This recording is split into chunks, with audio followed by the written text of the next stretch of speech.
Hello everyone, welcome back to my channel. আশা করছি সকলে ভালো আছো। তো আজ দুপুরের রেসিপি হচ্ছে কুঁদলি আলুর ভাজা, কুমড়ো মাখা, কাঁটা নিয়েছি দিয়ে আলু মাখা। এটা এক প্রকার শাক, তোমরা ভিডিওর মধ্যে দেখতে পাবে। আমি এটা সিদ্ধ হওয়ার পর দেখাচ্ছি। আমি এটা সিদ্ধ করেছিলাম, মানে ভাত হওয়ার সময় ভাতের হাঁড়ির মধ্যে কৌটোতে করে দিয়ে দিয়েছিলাম, আর দিয়ে দিয়েছিলাম অল্প নুন।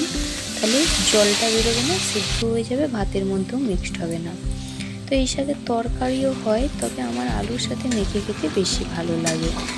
আর রয়েছে পটল আলু দিয়ে ডিমের ঝোল।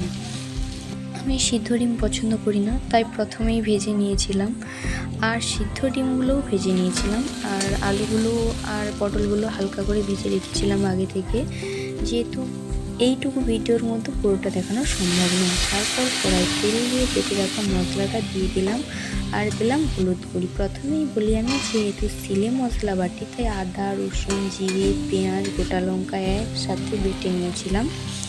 মশলাগুলো ভাজার পর দিয়ে দিয়েছিলাম টমেটো কুচি, স্বাদ মতো নুন, ভেজে রাখা সবজিগুলো দিয়ে মশলার জল দিয়ে ভালো করে নেড়ে ছেড়ে দিয়ে দিয়েছিলাম জল।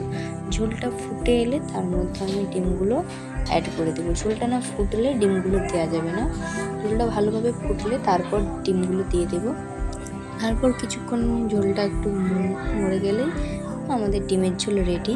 তো আমার ভিডিও, আমার রেসিপি কেমন লাগলো অবশ্যই একটা কমেন্ট করে জানিও। দেখা হচ্ছে নেক্সট ভিডিওতে। টাটা।